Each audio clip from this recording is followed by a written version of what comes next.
दोस्तों, कल से लगातार जी न्यूज भ्रष्टाचार के खिलाफ अपनी मुहिम को आगे बढ़ा रहा है और इसके जरिए जो भी मीरा भाईंदर इलाके के अंदर एक्सपोजे हो रहा है, भ्रष्टाचार हो रहा है, उसको आपके सामने रख रहा है। क्योंकि आजाद भारत में अंग्रेजों के शासन के कानून का इस्तेमाल करते हुए मुंबई के नजदीक मीरा भाईंदर के इलाके में खुलेआम वसूली का रैकेट चल रहा है। दोस्तों, मैं इस मुहिम को तब तक नहीं छोड़ूंगा जब तक पूरा इंसाफ नहीं मिल जाता और इस वसूली के पीछे के गुनहगारों को कानून के हवाले नहीं किया जाता। मैं इस पूरे भ्रष्टाचार के मामले के 10 तथ्य आपके सामने रखना चाहता हूं। पहला तथ्य दोस्तों, फैक्ट यह है कि मीरा रोड और भाईंदर के क्षेत्र में अभी तक अंग्रेजों का यह कानून प्रभावी रूप से चल रहा है। दोस्तों, फैक्ट यह है कि एक प्राइवेट कंपनी से एनओसी लेना पड़ता है, ना कि सिर्फ सरकार से अगर कुछ कंस्ट्रक्शन करना है।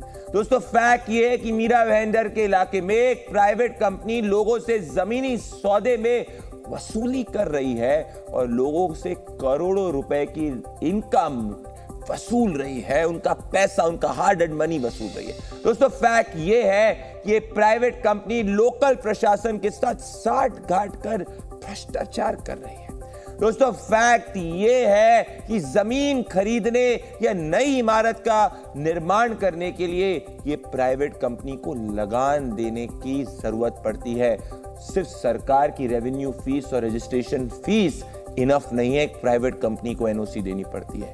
दोस्तों, फैक्ट ये है कि एनओसी प्राइवेट कंपनी के बिना मीरा भाईंदर के क्षेत्र में कोई कार्य संभव नहीं। मतलब सरकार वहां पे प्रशासन करती है पर चलती प्राइवेट कंपनी की है। दोस्तों, फैक्ट यह है कि ऐसा भ्रष्टाचार का मामला पूरे देश के किसी भी दूसरे कोने में नहीं है जिस तरीके से मीरा भाईंदर में चल रहा है। दोस्तों, फैक्ट यह है कि ये प्राइवेट कंपनी है, स्टेट इस लोकल भ्रष्टाचार से करोड़ों का मुनाफा कमा रही है। दोस्तों, फैक्ट यह है कि ये स्टेट कंपनी पहले एक टेनेंट हुआ करती थी पर लोकल भ्रष्टाचार की वजह से इसको 9000 एकड़ का लैंड जो है उसका मालिक बना दिया गया। दोस्तों, फैक्ट यह है कि इस स्टेट कंपनी ने लोकल प्रशासन, लोकल एडमिनिस्ट्रेशन के भ्रष्टाचार की वजह से, इन दोनों के कंबाइंड भ्रष्टाचार की वजह से मिडिल क्लास आदमी को स्टैम्प ड्यूटी, सरकारी टैक्स के अलावा एक प्राइवेट करप्शन टैक्स भी देना पड़ रहा है। और इसीलिए जी न्यूज की मुहिम, मेरी मुहिम जो है इस प्राइवेट कंपनी के लोकल प्रशासन के साथ में साठ-गांठ वाले भ्रष्टाचार के खिलाफ है। देखिए भ्रष्टाचार को एक्सपोज करने वाली आपके सवाल की रिपोर्ट।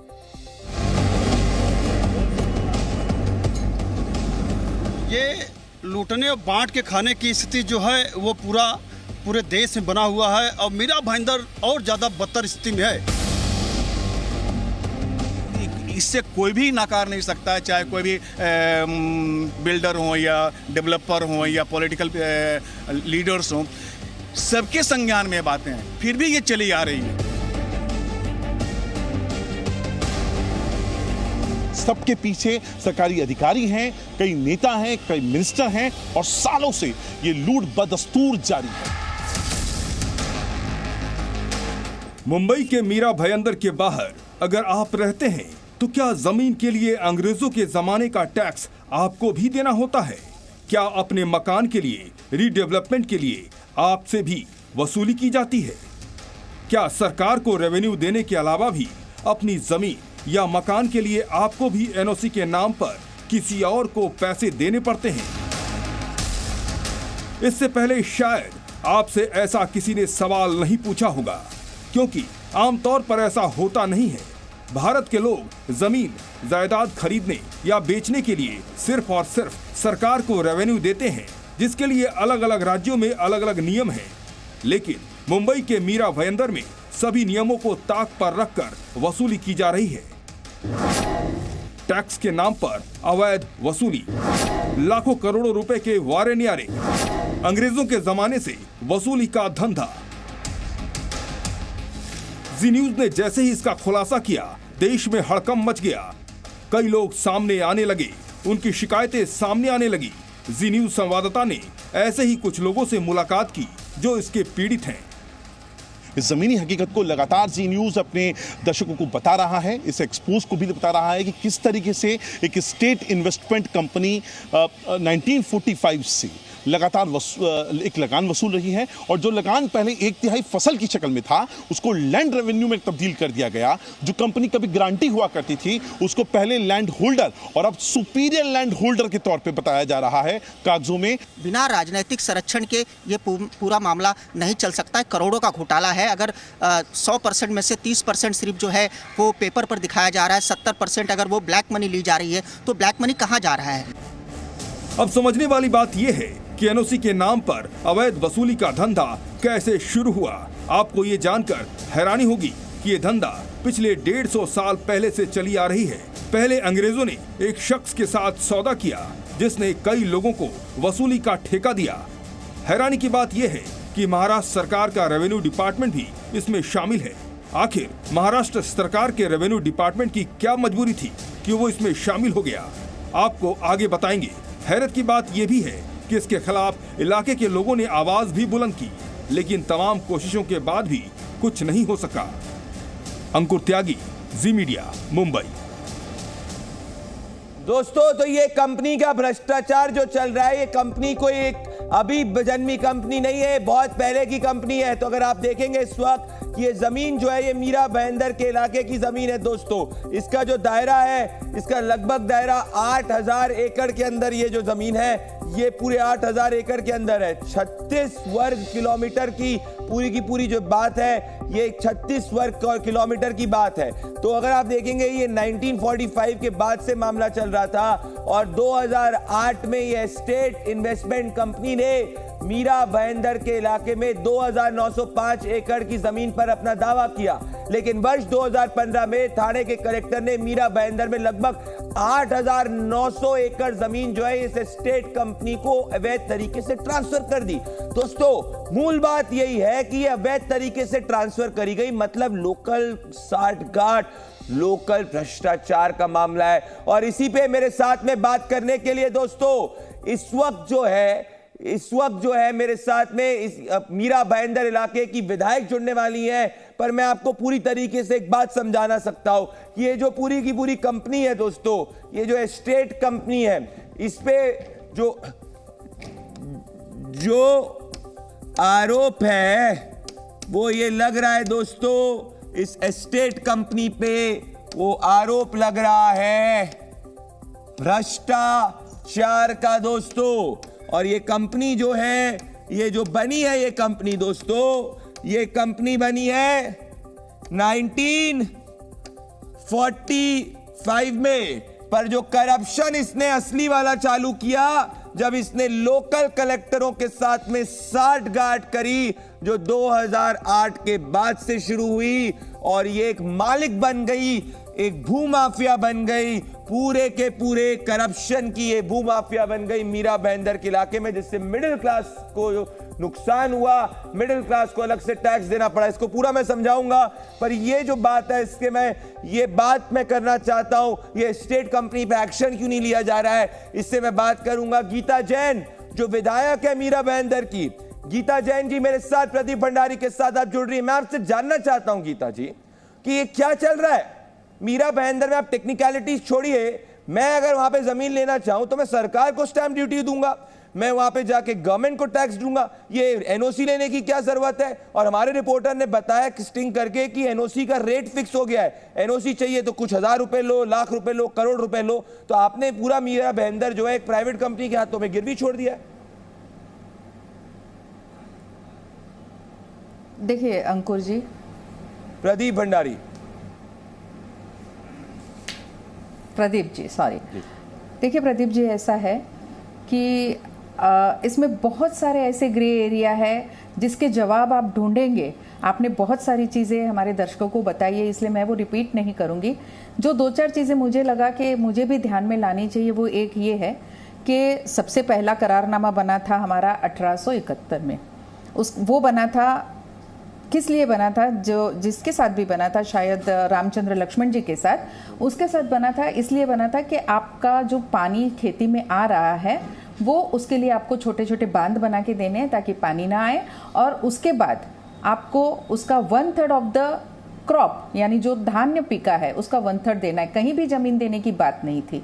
तब से ये करारनामा चालू हुआ, दूसरे 1-2 एजेंसियों को अलग अलग देते गए और आखिर में 1945 में ये ईस्ट इंडिया कंपनी के साथ हुआ। अब ईस्ट इंडिया कंपनी के साथ आप मजे की बात देखिए कि 1945 में ये करारनामा हुआ और इसको बाहर लाया गया 1992 में।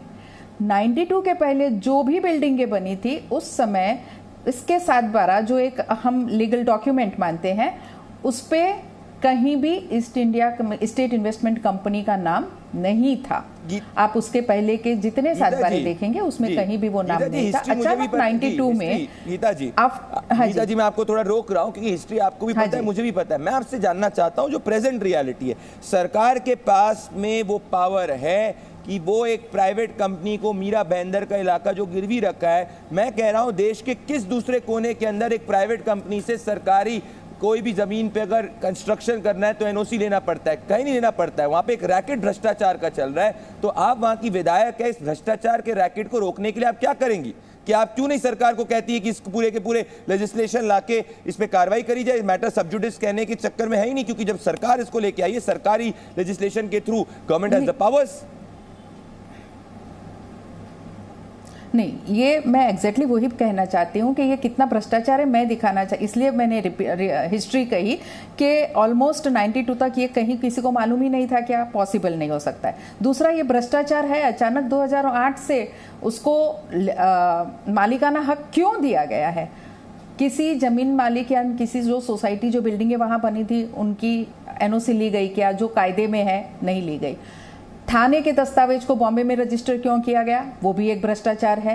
और ये आवाज मैंने विधिमंडल में उठाई थी और आगे भी उठाती रहूंगी।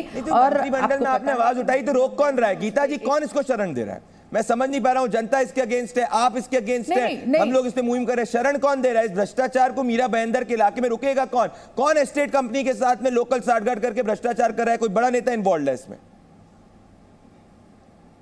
देखिए, उसके बिना तो किसी कलेक्टर की एक रात में ही इस तरह से स्टैंपिंग करने तो आप जाके महाराष्ट्र के मुख्यमंत्री से क्यों नहीं मिलती इस संबंध में? तो बिल्कुल भ्रष्टाचार है। महाराष्ट्र के मुख्यमंत्री से मिली है इस संबंध में? मैं हर एक हाँ जी, मैं इसको 8 साल से फॉलो अप कर रही हूँ और 8 साल से मैं अलग अलग जब जो मंत्री हुए सबको मिली, अभी भी मंत्री महोदय से मिली और मंत्री महोदय ने अभी एक जांच कमेटी फॉर्म की है पानसरे जी के उसमें, और वो जांच कमेटी अपनी रिपोर्ट 1 महीने के अंदर दे, वैसे ऑर्डर है। हालांकि मैं आपसे ये चाहता हूं गीता जी, क्योंकि आप 8 साल से इस मुद्दे को परस्यू कर रही हैं, क्या महाराष्ट्र के मुख्यमंत्री एकनाथ शिंदे जी के पास जाएंगी और बताएंगी कैसे मीरा भाईंदर के इलाके में, शायद से वो अवगत ना हो, किस तरीके का भ्रष्टाचार का रैकेट चल रहा है जिसको जी न्यूज ने एक्सपोज किया है? बिल्कुल, उनको मैंने पहले भी अवगत कराया है और ये समय समय पे अब मैं अवगत कराती रहती हूँ कि ये भ्रष्टाचार को रोकिए, ये अन्याय को रोकिए। ये एक्चुअली अन्याय है मीरा भाईंदर के नागरिकों पे। जब पूरे देश में कहीं भी इस तरह से कोई कंपनी कोई पैसे नहीं ले सकती तो सिर्फ मीरा भाईंदर ही क्यों हम मीरा भाईंदर इसको सफर करे? ये आवाज मैं विधिमंडल में भी उठाऊंगी और जरूर पड़ी तो मैं कोर्ट में भी जाऊंगी इसके खिलाफ, क्योंकि अभी तक मैं ये देख रही हूँ कि मैं समझ रहा हूँ इतना हेल्पलेस क्यों है। मैं गीता जी, आप इतने हेल्पलेस क्यों साउंड कर रही हैं? आप मुख्यमंत्री जी से मिल चुकी हैं, आपने मंत्रिमंडल में आवाज उठाई है, स्टॉपेज क्या है? हेल्पलेस क्या है? ये मैं समझ नहीं पा रहा हूं। या तो कोई बड़ा नेता जो मंत्रिमंडल के अंदर उसको प्रोटेक्ट करने की कोशिश कर रहा है, कोर्ट के अंदर मामला सब जुडिस है, उसको गवर्नमेंट को एक रूल लाना या टैक्सेशन के उसमें कोर्ट जो है वो सुप्रीम अथॉरिटी नहीं है। मैं कोई कॉन्स्टिट्यूशनल मैटर की बात तो नहीं कर रहा हूं, ये अल्टीमेटली गवर्नमेंट लैंड है जहां पे एक टेनेंट को आपने लैंड होल्डर बना दिया और उसके चक्कर में आप कह रही हैं कि भैया वो मालिक है। मेरा पॉइंट यही है कि इसमें इतनी बेबसी क्यों है? नहीं, बेबसी कहीं कोई बेबसी 8 साल हो गए आप कह रही हैं, 8 साल से आप मुद्दे को परस्यू कर रही हैं। विधायक होते हुए 8 साल से विधायक इतनी पॉपुलर विधायक है आप मीरा भाईंदर के इलाके की, 8 साल हो चुके हैं, मुद्दा सॉल्व नहीं हुआ है, मतलब कहीं ना कहीं तो रुकावट है। तो मैं वापस से पूछ रहा हूं, आप इस मुद्दे को एकनाथ शिंदे जी महाराष्ट्र के मुख्यमंत्री और महाराष्ट्र के मुख्यमंत्री के सामने क्यों नहीं रखती हैं? अगर आपने लेटेस्ट में रखा तो नेक्स्ट कब रखने वाली? कब मीरा भाईंदर के लोगों को इस भ्रष्टाचार से मुक्ति मिलेगी, इस अन्याय से मुक्ति मिलेगी, इस लगान से मुक्ति मिलेगी? देखिए, मैं फिर कहूंगी कि ये बात समय समय पे मैंने देवेंद्र जी से भी बात करी है, जो तत्कालीन मुख्यमंत्री थे, आज शिंदे जी से भी बात करी है, विखे पाटिल जी से बात करी है जो इसके मंत्री महोदय हैं, और उन्होंने एक समिति की फॉर्म की है। अब ये समिति की रिपोर्ट आने तक मुझे वेट करना है। अगर ये समिति ने ऐसा कोई पॉजिटिव रिपोर्ट नहीं दिया तो बिल्कुल मैं कोर्ट में भी जाऊंगी और ये एक आंदोलन होगा इस शहर में। हम असहकार भी कर सकते हैं कि नहीं, अब एनओसी के लिए कौन से कायदे के तहत, आपको मालूम है हमारा टाउन प्लानिंग सीसी नहीं देता अगर इनकी एनओसी नहीं होती, ये कौन सा कायदा है? तो हम इस कायदे के विरोध में अब एक को भी एनओसी के लिए नहीं रुकेंगे। अगर वो उन्होंने नहीं दिया हमें सीसी तो हम ये करेंगे कि हम एक आंदोलन करेंगे और वो सीसी बिना इनके एनओसी के कैसे लिया जाता है इस बारे में मैं जरूर आगे बढ़ूंगी। जरूर पड़ी गीता जी, आपके साथ पूरा मीरा भाईंदर की जनता रहेगी अगर आप इस अन्याय से मीरा भाईंदर को मुक्त करा पाए। बड़ी बात गीता जैन वहां की विधायक कह रही है कि एक आंदोलन भी है वो कर सकती हैं अगर ये अन्याय के खिलाफ एक्शन नहीं हुआ। मेरे साथ में गीता जी आप जुड़ी।